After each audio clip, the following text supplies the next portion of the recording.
This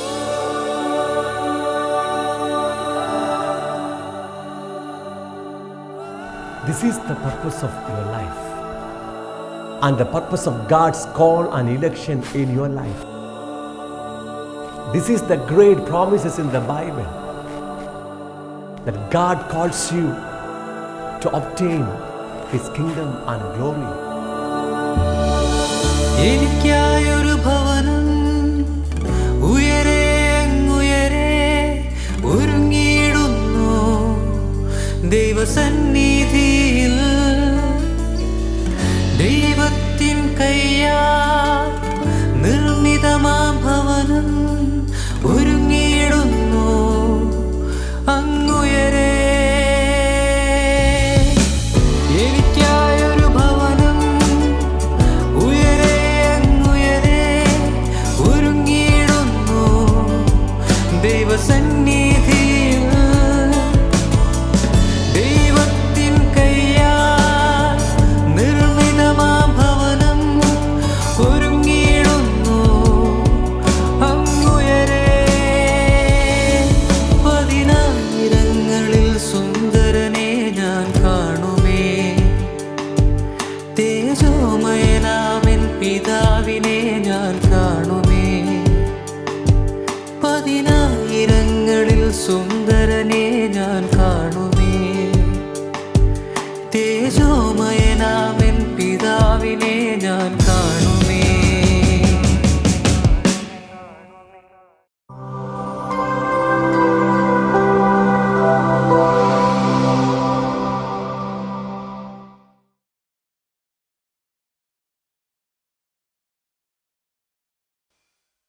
Welcome to Kingdom and Glory of God. ദൈവരാജ്യത്തിലേക്കും അവൻ്റെ തേജസ്സെങ്കിലേക്കും എൻ്റെ എല്ലാ മാന്യ പ്രേക്ഷകർക്കും ഹാർദവമായ സ്വാഗതം. ദൈവം നമ്മെ സൃഷ്ടിച്ചിരിക്കുന്നത് അവൻ്റെ രാജ്യവും തേജസ്സും പ്രാപിക്കുവാൻ വേണ്ടിയാണ്. ദൈവരാജ്യം എന്നാൽ അർത്ഥമെന്താണ്? ദ ഗവൺമെൻറ് ഓഫ് ഗാഡ്, ദൈവത്തിൻ്റെ ഭരണം എന്നർത്ഥം. ദൈവരാജ്യത്തിൻ്റെ വ്യത്യസ്തമായ പ്രത്യക്ഷതകളെക്കുറിച്ച് വിശുദ്ധ വേദപുസ്തകം നമ്മെ പഠിപ്പിക്കുകയാണ്. ഒന്നാമതായി, ദൈവത്തിൻ്റെ രാജ്യം ഒരു വ്യക്തിയിൽ ആരംഭിക്കുന്നു. ഒരുവൻ തൻ്റെ സ്വയത്തിൻ്റെ ഭരണത്തെ നിഷേധിച്ച് യേശുക്രിസ്തുവിൻ്റെ കർത്തൃത്വത്തെ അംഗീകരിച്ച് ദൈവീക ഭരണത്തിങ്കിലേക്ക് മടങ്ങി വരുമ്പോൾ അവൻ ദൈവരാജ്യത്തിലായി, ദൈവരാജ്യം അവനിലുമായി. ഇപ്പോൾ അവൻ തന്നെ ദൈവത്തിൻ്റെ രാജ്യമാണ്. രണ്ടാമതായി, യേശുക്രിസ്തു ഈ ഭൂമിയിലേക്ക് മടങ്ങി വരുമ്പോൾ ഇന്ന് ഭൂമിയിലുള്ള എല്ലാ ഭരണങ്ങൾക്കും അധികാരങ്ങൾക്കും ശക്തികൾക്കും വാഴ്ചകൾക്കും കർത്തൃത്വങ്ങൾക്കും നീക്കം വരുത്തിയിട്ട് രാജ്യം, അതായത് ഭൂമിയുടെ ഭരണം, പിതാവാം ദൈവത്തെ തിരികെ ഏൽപ്പിച്ച് ഈ ഭൂമിയുടെ മുഖച്ഛായ തന്നെ മാറ്റി ഇതിനെ നവീകരിച്ച് 1000 വർഷത്തേക്ക് തൻ്റെ ഭരണം ഭൂമിയിൽ ആരംഭിക്കുമ്പോൾ ദൈവരാജ്യം അക്ഷരികമായി ഈ ഭൂമിയിൽ പ്രത്യക്ഷമാകും. തൻ്റെ 1000 വർഷത്തെ ഭരണത്തിന് ശേഷം വർത്തമാനകാല ആകാശത്തെയും ഭൂമിയെയും നീക്കം ചെയ്ത് ഒരു പുതിയ ഭൂമിയും ആകാശവും സൃഷ്ടിച്ച് ദൈവം താൻ ശില്പിയായി നിർമ്മിച്ചതും സ്ഥിരവുമായിരിക്കുന്ന പുതിയ ജെറുസലേം എന്ന വിശുദ്ധ നഗരം സ്ഥാപിച്ച് ദൈവവും മനുഷ്യനും ഒരുമിച്ച് വാസം ആരംഭിക്കുമ്പോൾ നിത്യരാജ്യം സമ്പൂർണമായി പ്രത്യക്ഷമാകും. ദൈവം നമ്മെ സൃഷ്ടിച്ചിരിക്കുന്നത് അവൻ്റെ തേജസ്സും പ്രാപിക്കുവാൻ വേണ്ടിയാണ്. ദൈവ തേജസ് എന്നാൽ അർത്ഥമെന്താണ്? വിശുദ്ധ വേദപുസ്തക ചരിത്രത്തിൽ ഒരു മനുഷ്യൻ്റെ ഇന്ദ്രിയങ്ങൾക്ക് പ്രാപ്യമായ അളവിൽ ദൈവം തന്നെ വെളിപ്പെടുത്തിയപ്പോൾ ആ ദൈവീക പ്രത്യക്ഷതയ്ക്ക് പറഞ്ഞിരുന്ന പേരാണ് ദൈവ തേജസ്. ദർശനീയവും സ്പർശനീയവും ശ്രവണീയവുമായ ദൈവ സാന്നിധ്യമാണ് ദൈവ തേജസ്. The glory of God means the visible, tangible and the audible presence of God. ദൈവജീവൻ്റെ സമ്പൂർണമായ പ്രകടീകരണമാണ് അവൻ്റെ തേജസ്. ദൈവത്തിൻ്റെ തേജസ് എന്ന് പറഞ്ഞാൽ ദൈവം തന്നെയാണ്. ഒരു ദൈവ പൈതലിൻ്റെ യഥാർത്ഥമായ അവകാശവും അനുഗ്രഹവും ഈ ഭൂമിയിലുള്ള യാതൊരു നന്മകളുമല്ല, സ്വർഗത്തിൽ ലഭിക്കുവാനിരിക്കുന്ന സവിശേഷമേറിയ പ്രതിഫലങ്ങളും പുതിയ ജെറുസലേമിൽ പ്രാപിക്കുവാൻ പോകുന്ന മനോഹരമേറിയ പാർപ്പിടങ്ങളും അവൻ്റെ യഥാർത്ഥമായ അവകാശമോ അനുഗ്രഹമോ അല്ല. ഒരു ദൈവ പൈതലിൻ്റെ യഥാർത്ഥമായ അവകാശവും അനുഗ്രഹവും സ്വർഗത്തിലെ പിതാവാം ദൈവമാണ്, അവൻ്റെ തേജസ്സാണ്. വിശുദ്ധ വേദപുസ്തകത്തിലെ മറ്റെല്ലാ ഉപദേശങ്ങളും വെളിപ്പെടുത്തിയിരിക്കുന്നത് ദൈവരാജ്യത്തിൻ്റെയും ദൈവ തേജസ്സിൻ്റെയും വെളിപാടുകളെ അടിസ്ഥാനമാക്കിയാണ്. വീണ്ടും നിങ്ങൾക്കെല്ലാവർക്കും ദൈവരാജ്യത്തിലേക്കും അവൻ്റെ തേജസ്സെങ്കിലേക്കും ഹാർദവമായ സ്വാഗതം. കഴിഞ്ഞ 71 എപ്പിസോഡുകളിലായി നാം പഠിച്ചുകൊണ്ടിരിക്കുന്നത് the importance of the word of God, ദൈവവചനത്തിൻ്റെ പ്രാധാന്യം എന്ന വിഷയത്തെക്കുറിച്ചാണ്. ദൈവവചനത്തിൻ്റെ ഏറ്റവും വലിയ പ്രാധാന്യം തിരിച്ചറിയണമെങ്കിൽ മനുഷ്യവർഗത്തിൻ്റെ ഏറ്റവും പ്രധാനപ്പെട്ട അടിസ്ഥാനപരമായ പ്രശ്നങ്ങൾ എന്താണെന്ന് നാം വ്യക്തമായി തിരിച്ചറിഞ്ഞിരിക്കണം. മനുഷ്യൻ ദൈവത്തിൻ്റെ നിയമങ്ങൾ ലംഘിച്ച് ദൈവത്തിനെതിരെ പാപം ചെയ്ത് പാപത്തിൻ്റെ ശിക്ഷയായ നിത്യമരണത്തിന് വിധിക്കപ്പെട്ടിരിക്കുകയാണ്. പിതാവാം ദൈവത്തിൻ്റെ സാന്നിധ്യത്തിൽ നിന്നുള്ള നിത്യമായ വേർപാടും ദൈവജീവൻ അനുഭവിക്കുവാൻ കഴിയാത്ത അവസ്ഥയ്ക്കാണ് നിത്യമരണം എന്ന് പറഞ്ഞിരിക്കുന്നത്. ദൈവജീവൻ്റെ പൂർണ്ണതയായ തേജസ് കൂടാതെ മനുഷ്യൻ അപൂർണനാണ്. ദൈവം തൻ്റെ ജീവൻ്റെ പൂർണ്ണതയായ തേജസ്സിനാൽ ഒരു മനുഷ്യൻ്റെ ആത്മാവിൽ നിറയുന്നില്ലെങ്കിൽ അവൻ ആത്മാവിൽ ദരിദ്രനാണ്. ദൈവം തൻ്റെ ജീവൻ്റെ പൂർണ്ണതയായ തേജസ്സിനാൽ ഒരു മനുഷ്യൻ്റെ പ്രാണനിൽ ഹൃദയത്തിൽ നിറയുന്നില്ലെങ്കിൽ അവൻ്റെ ഹൃദയത്തിൽ തകർച്ചകളുണ്ട്, മുറിവുകളുണ്ട്, ഭയം, ദുഃഖം, നിരാശ തുടങ്ങി സകലവിധ നിഷേധാത്മക വികാരങ്ങളാലും അവൻ്റെ ഹൃദയം നിറഞ്ഞിരിക്കും. ദൈവം തൻ്റെ ജീവൻ്റെ പൂർണ്ണതയായ തേജസ്സിനാൽ ഒരു മനുഷ്യൻ്റെ ശരീരത്തിൽ വാസം ചെയ്യുന്നില്ലെങ്കിൽ, നിറയുന്നില്ലെങ്കിൽ അവൻ്റെ ശരീരത്തിൽ ദ്രവത്വമുണ്ട്, രോഗമുണ്ട്, മരണമുണ്ട്. ദൈവം തൻ്റെ ഏകജാതനായ പുത്രൻ യേശുക്രിസ്തുവിനെ മനുഷ്യവർഗത്തിൻ്റെ പകരക്കാരനായി ഭൂമിയിലേക്ക് അയച്ച് അവൻ്റെ ക്രൂശ് മരണം മുഖാന്തരം മനുഷ്യവർഗത്തിൻ്റെ പാപങ്ങൾക്ക് പരിഹാരം വരുത്തി പാപത്തിൻ്റെ ശമ്പളമായ നിത്യമരണത്തിൽ നിന്ന് മാനവരാശിയെ രക്ഷിച്ച് തൻ്റെ ജീവനും ആത്മാവും അവർക്ക് ദാനമായി കൊടുത്തിരിക്കുകയാണ്.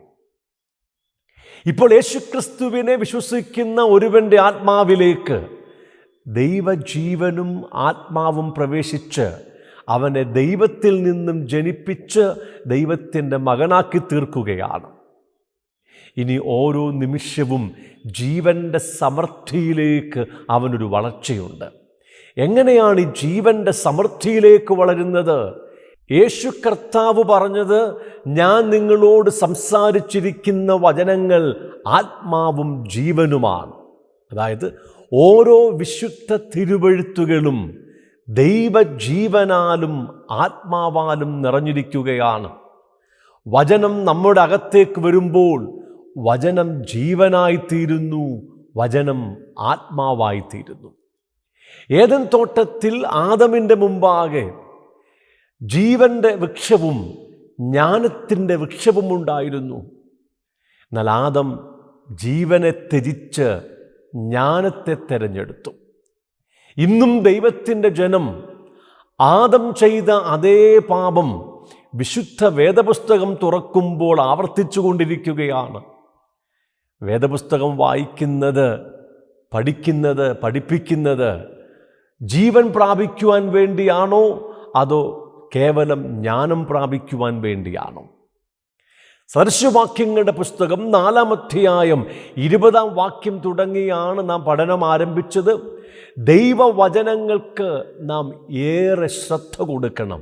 യേശു കർത്താവ് പറഞ്ഞു, നിങ്ങൾ കേൾക്കുന്നത് എന്തെന്ന് സൂക്ഷിക്കണം. നാം എന്താണ് കേൾക്കേണ്ടത്? ജീവൻ്റെ സമൃദ്ധിയിലേക്ക്, ആത്മാവിൻ്റെ അഭിവൃദ്ധിയിലേക്ക് നമ്മെ വളർത്തിയെടുക്കുന്ന, ക്രിസ്തു എന്ന തലയോളം സകലത്തിലും നമ്മെ വളർത്തിയെടുക്കുവാൻ പ്രാപ്തിയുള്ള തികഞ്ഞ പുരുഷത്വത്തിലേക്ക്, ക്രിസ്തുവിൻ്റെ സമ്പൂർണതയായ പ്രായത്തിൻ്റെ അളവ് പ്രാപിക്കുവോളം നമ്മെ വളർത്തിയെടുക്കുന്ന, ദൈവത്തിൻ്റെ എല്ലാ നിറവോളം നിറഞ്ഞു വരുവാൻ നമ്മെ സഹായിക്കുന്ന, മനസ്സ് പുതുക്കി രൂപാന്തരപ്പെടുവാൻ നമ്മെ സഹായിക്കുന്ന, സ്വയത്തെ ത്യജിച്ച് താൻ്റെ ക്രൂശെടുത്ത് സമ്പൂർണ്ണ സമർപ്പണത്തിൽ യേശുവിനെ അനുഗമിക്കുവാൻ നമ്മെ സഹായിക്കുന്ന, ആത്മദേഹി ദേഹത്തിൻ്റെ സമ്പൂർണ്ണ വിശുദ്ധീകരണം സാധ്യമാക്കുന്ന, പാപത്തിൻ്റെ മീതെ, ജഡത്തിൻ്റെ മീതെ, ലോകമോഹങ്ങളുടെ മീതെ, പിശാചിൻ്റെ സകല തന്ത്രങ്ങളുടെയും പരീക്ഷകളുടെയും മീതെ ജയാളികളാക്കി തീർത്ത് യേശു ക്രിസ്തുവിൻ്റെ സ്വരൂപത്തോട് അനുരൂപരാക്കി തീർക്കുവാൻ പ്രാപ്തിയുള്ള, ശക്തിയുള്ള ദൈവവചനങ്ങൾക്ക് നാം ഏറെ പ്രാധാന്യം കൊടുക്കേണ്ടതാണ്. സദൃശവാക്യങ്ങളുടെ പുസ്തകം 4-ാം അധ്യായം 21-ാം വാക്യം 2-ാം ഭാഗം നാം ഈ എപ്പിസോഡിൽ ആരംഭിക്കുകയാണ്.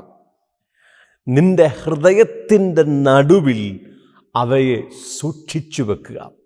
അതായത് ദൈവത്തിൻ്റെ വചനം നമ്മുടെ ഹൃദയത്തിൻ്റെ നടുവിൽ സൂക്ഷിച്ചു വെക്കണം. വചനം കാണാതെ പഠിക്കുന്ന കാര്യമല്ല ഞാൻ പറയുന്നത്.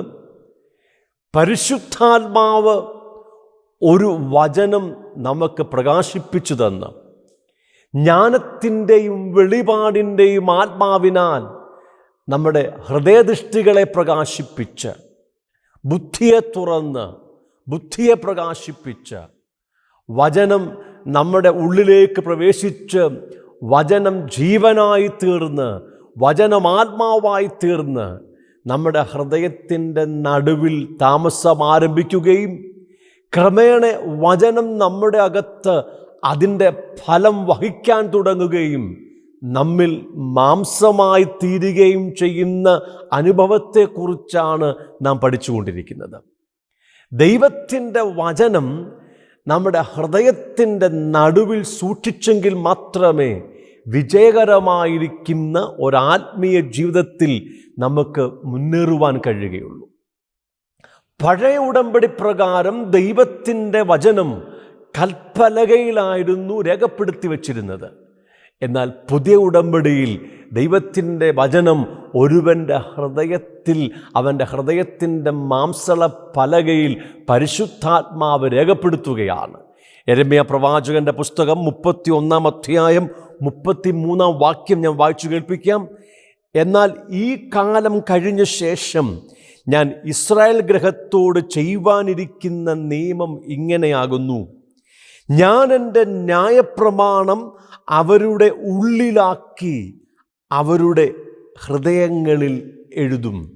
ഞാൻ എൻ്റെ ന്യായപ്രമാണം അവരുടെ ഉള്ളിലാക്കി അവരുടെ ഹൃദയങ്ങളിൽ എഴുതും. ഇസ്രായേൽ മക്കൾ ദൈവത്തിൻ്റെ പ്രമാണം അനുസരിക്കുന്നതിൽ പരാജയപ്പെടുവാൻ കാരണം ന്യായപ്രമാണം അവരെ ഹൃദയത്തിൽ രേഖപ്പെടുത്തിയിട്ടില്ല. എന്നാൽ യേശുക്രിസ്തുവിനെ സ്വീകരിച്ച്, പരിശുദ്ധാത്മാവിനെ പ്രാപിച്ച്, ദൈവജീവനെ പ്രാപിച്ച് വീണ്ടും ജനിച്ചിരിക്കുന്ന ഒരുവൻ്റെ ഹൃദയത്തിൽ പരിശുദ്ധാത്മാവ് ദൈവത്തിൻ്റെ വചനങ്ങൾ രേഖപ്പെടുത്തുകയാണ്.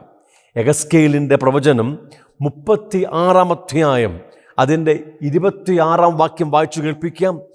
ഞാൻ നിങ്ങൾക്ക് പുതിയൊരു ഹൃദയം തരും.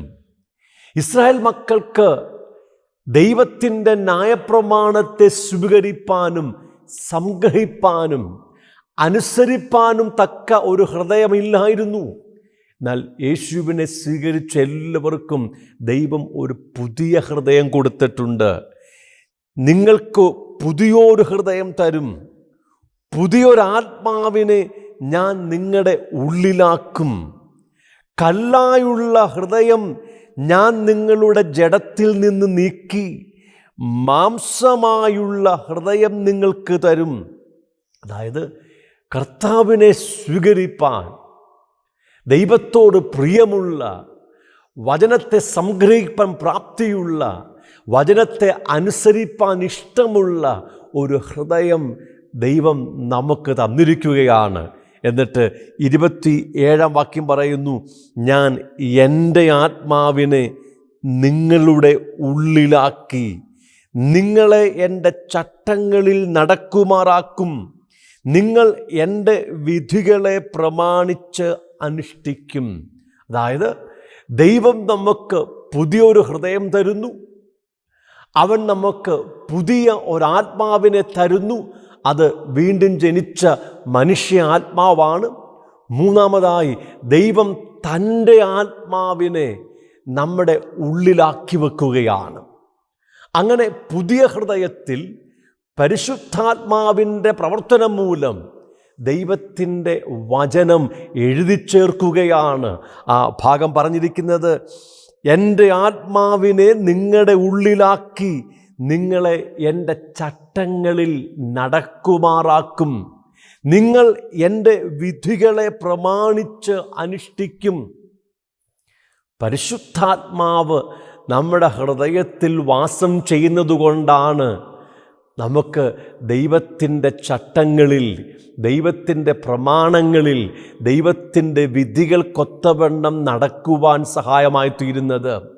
മാത്രമല്ല, ദൈവത്തിൻ്റെ എല്ലാ വചനങ്ങളും അനുസരിക്കുവാൻ പരിശുദ്ധാത്മാവ് നമ്മുടെ ഹൃദയത്തെ ബലപ്പെടുത്തുകയാണ്. സകല വചനങ്ങളും ദൈവം തൻ്റെ പരിശുദ്ധാത്മാവിനാൽ നമ്മുടെ ഹൃദയങ്ങളിൽ ഇപ്പോൾ രേഖപ്പെടുത്തിയിട്ടുണ്ട്. ആ വചനങ്ങൾ നമ്മുടെ ഹൃദയത്തിൽ സംഗ്രഹിച്ച് ആ വചനപ്രകാരം ജീവിക്കുവാൻ പരിശുദ്ധാത്മാവ് നമ്മെ സഹായിക്കുകയാണ്. 119 സങ്കീർത്തനം 11 വാക്യം പറഞ്ഞിരിക്കുന്നത്, ഞാൻ നിന്നോട് പാപം ചെയ്യാതിരിക്കേണ്ടതിന് നിന്റെ വചനത്തെ ഹൃദയത്തിൽ സംഗ്രഹിക്കുന്നു. അതായത് ദൈവത്തിൻ്റെ വചനം ഒരുവൻ്റെ ഹൃദയത്തിൽ സംഗ്രഹിച്ചിട്ടുണ്ടെങ്കിൽ അവൻ പരിശുദ്ധാത്മാവിൻ്റെ നിറവിൽ ജീവിക്കുന്നുണ്ടെങ്കിൽ അവൻ ദൈവത്തിൻ്റെ നിയമങ്ങൾ ലംഘിച്ച് ദൈവത്തിനെതിരെ പാപം ചെയ്യുന്നതല്ല. ദൈവത്തിൻ്റെ വചനം ഹൃദയത്തിൽ സംഗ്രഹിക്കുകയും പരിശുദ്ധാത്മാ നിറവിൽ ജീവിക്കുകയും നടക്കുകയും ചെയ്യുമ്പോഴാണ് ഒരുവൻ പാപത്തെ ജയിക്കുന്നത്.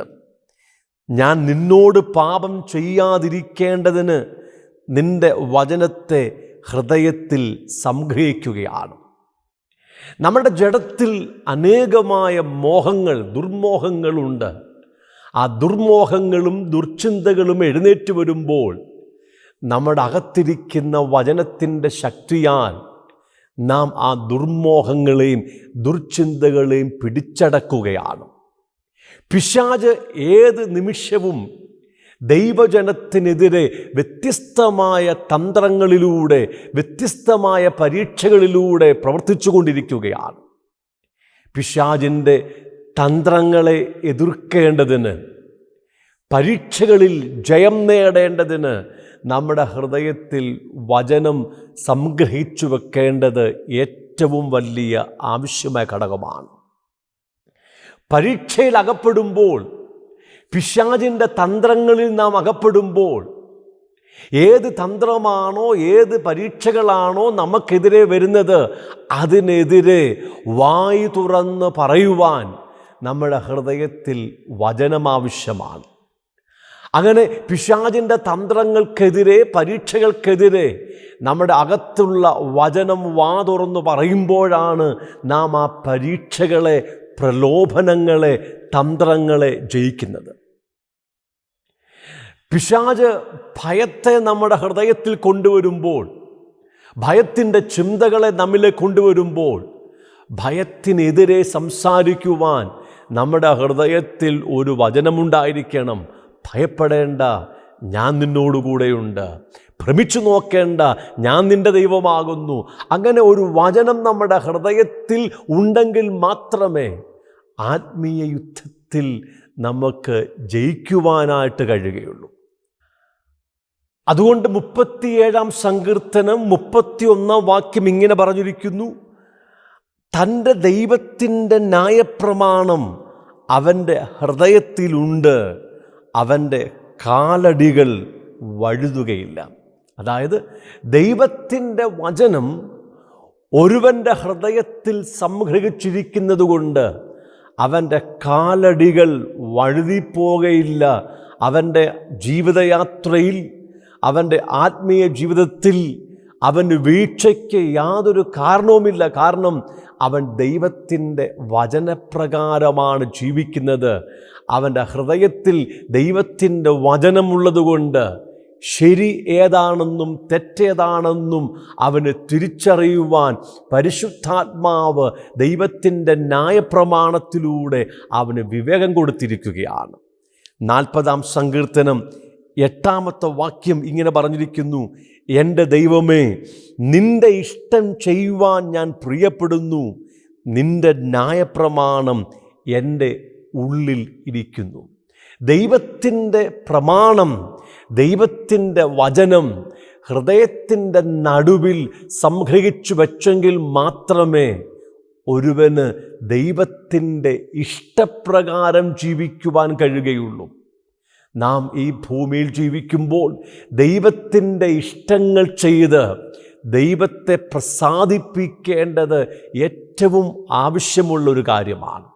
അങ്ങനെ ദൈവത്തിൻ്റെ ഇഷ്ടപ്രകാരം ജീവിച്ച് ദൈവത്തെ പ്രസാദിപ്പിക്കണമെങ്കിൽ ദൈവത്തിൻ്റെ വചനം നമ്മുടെ ഹൃദയത്തിൽ സംഗ്രഹിക്കേണ്ടത് ഏറ്റവും ആവശ്യമായ കാര്യമാണ്.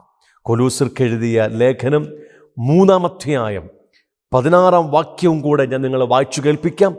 സങ്കീർത്തനങ്ങളാലും സ്തുതികളാലും ആത്മീയ ഗീതങ്ങളാലും തമ്മിൽ പഠിപ്പിച്ചും ബുദ്ധിപദേശിച്ചും നന്ദിയോടെ നിങ്ങളുടെ ഹൃദയങ്ങളിൽ ദൈവത്തിനു പാടിയും ഇങ്ങനെ ക്രിസ്തുവിൻ്റെ വചനം ഐശ്വര്യമായി സകല ജ്ഞാനത്തോടും കൂടെ നിങ്ങളിൽ വസിക്കട്ടെ. ക്രിസ്തുവിൻ്റെ വചനം ഐശ്വര്യമായി, സമൃദ്ധിയായി, സകല ജ്ഞാനത്തോടും കൂടെ നിങ്ങളിൽ വസിക്കട്ടെ. ക്രിസ്തുവിൻ്റെ വചനം ദൈവം നമ്മുടെ ഹൃദയങ്ങളിൽ തന്നിരിക്കുകയാണ്. അത് സമൃദ്ധിയായി തന്നിരിക്കുകയാണ്. അത് നമ്മുടെ ഹൃദയത്തിൽ സമൃദ്ധിയായി വസിക്കുമ്പോഴാണ് ഈ ഭൂമിയിൽ നമുക്ക് വിജയകരമായ ഒരു ആത്മീയ ജീവിതം നയിപ്പാൻ ദൈവത്തിൻ്റെ ശക്തിയും കൃപയും അധികമായി ലഭിക്കുന്നത്. കിങ്ഡം ആൻഡ് ഗ്ലോറി മിനിസ്ട്രീസിൻ്റെ ആഫ്രിക്കൻ മിഷനിലേക്ക് എൻ്റെ എല്ലാ മാന്യപ്രേക്ഷകർക്കും ഹാർദവമായ സ്വാഗതം. ആഫ്രിക്കയുടെ മിക്ക രാജ്യങ്ങളിലും തുടരുന്ന ആഭ്യന്തര യുദ്ധങ്ങളിൽ നിന്നും അഭയാർത്ഥികളായി യുഗാണ്ടയിൽ ജീവിക്കുന്ന 40 ലക്ഷത്തിലധികം വരുന്ന ജനങ്ങളുടെ മധ്യത്തിലാണ് നമ്മുടെ പ്രവർത്തനങ്ങൾ ഇപ്പോൾ നടന്നുകൊണ്ടിരിക്കുന്നത്.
ബൈബിൾ ട്രെയിനിങ് സെൻ്ററിൻ്റെ നിർമ്മാണ പ്രവർത്തനങ്ങൾ ഇവിടെ പുരോഗമിച്ചുകൊണ്ടിരിക്കുന്നു. അനാഥരും ശാരീരിക വൈകല്യങ്ങളുമുള്ള കുഞ്ഞുങ്ങൾക്ക് വേണ്ടി ഒരു ബോർഡിംഗ് സ്കൂൾ, ഒരു കുഴൽക്കിണർ നിർമ്മാണ യൂണിറ്റ്, മൊബൈൽ മെഡിക്കൽ യൂണിറ്റ് തുടങ്ങിയവ ആരംഭിക്കുവാനുള്ള ഒരുക്കത്തിലാണ് നമ്മൾ. നഗരമതിൻ ഭവനമാ നിൻ തേജസ്സിൻ